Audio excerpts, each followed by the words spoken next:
સાબરકાંઠાના વડાલીના ward number 3માં પાણીનો વેડફાટ જોવા મળ્યો હતો, જેને લઈને જાગૃત નાગરિકોમાં રોષ જોવા મળ્યો હતો। મહત્વની વાત એ છે કે પાલિકાના પ્રમુખના વિસ્તારમાં જ આવી રીતે પાણીનો બગાડ જોવા મળતા સ્થાનિક જાગૃત યુવાનો રોષે ભરાયા હતા।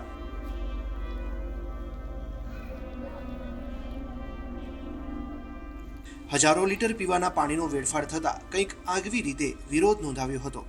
યુવાનોએ લીકેજ પાઇપલાઇનમાં ભાજપના ઝંડા લહેરાવ્યા હતા।